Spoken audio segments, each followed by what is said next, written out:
पैसों के विवाद में व्यापारी का अपहरण। पुलिस ने 24 घंटे में 3 अपहरणकर्ताओं को गिरफ्तार कर व्यापारी को छुड़ाया।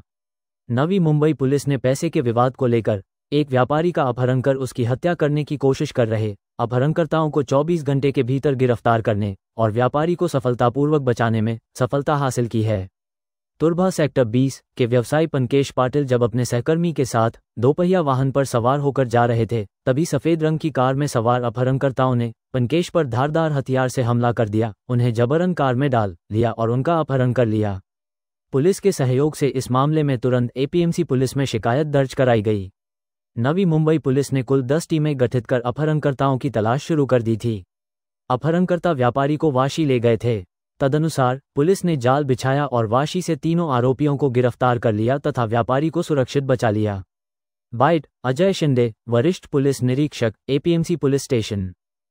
दिनांक 18/5/25 रोजी एपीएमसी पोलीस ठाण्याच्या हद्दीमध्ये अक्षर बिझनेस पार्क आहे।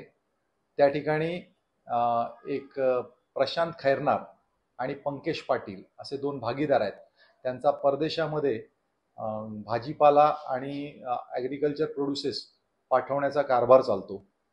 तर ते त्यांच्या ऑफिसमधून साधारणपणे संध्याकाळच्या वेळेला ऑफिस बंद करून 8:45 वाजता ते बाहेर आले अक्षर पार्कच्या।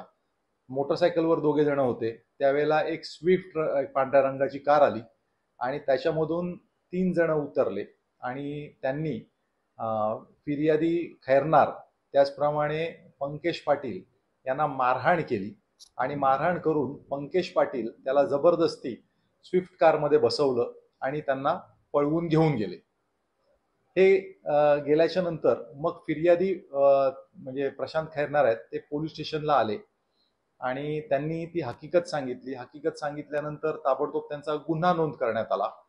परंतु फिर्यादीला हे कोणी नेलं असावं, पळवून का नेलं असावं हे प्राथमिकदृष्ट्या काही सांगता येत नव्हतं। आम्ही संशयितांची म्हणजे त्यांना विचारपूस केली, कोणी केलं असावं। त्यानंतर त्यांची माहिती प्राप्त केली।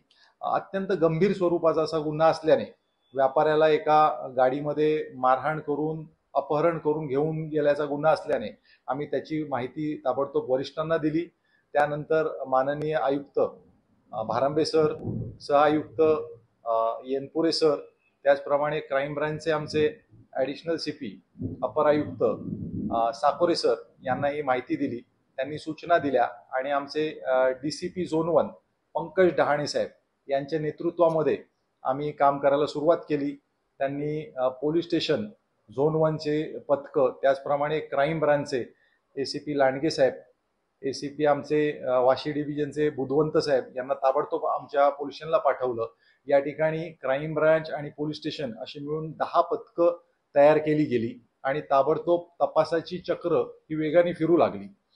आम्ही या ठिकाणी सीसीटीव्ही कॅमेराचा अभ्यास, त्याचप्रमाणे तांत्रिक आमचे जे असतात ते तपास आणि गोपनीय पद्धतीने माहिती काढली।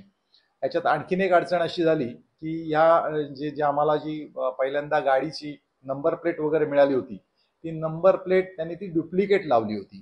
त्याच्यामुळे गाडीवाल्यांचं काही आम्हाला तसा क्लू मिळत नव्हता।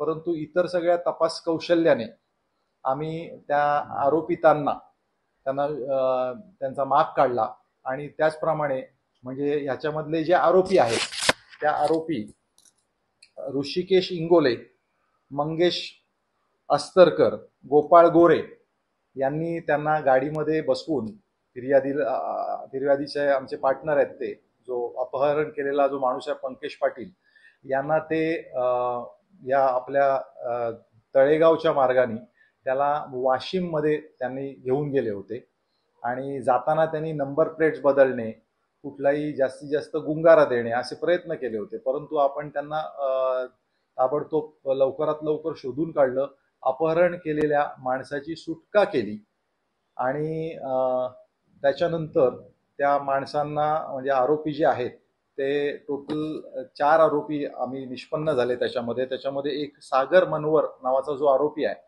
तो सागर मनवरनी हे जे आरोपी आहेत त्यांना मदत करणे, कट रचणे, त्याचप्रमाणे त्यांना इतर माहिती देणे याच्या अपहरण केलं त्या माणसाबाबत असा त्याचा रोल होता. अशा पद्धतीने आतापर्यंत पोलिसांनी ताबडतोब वेगाने चक्र फिरवून 4 पैकी 3 आरोपींना अटक केलेले आहे.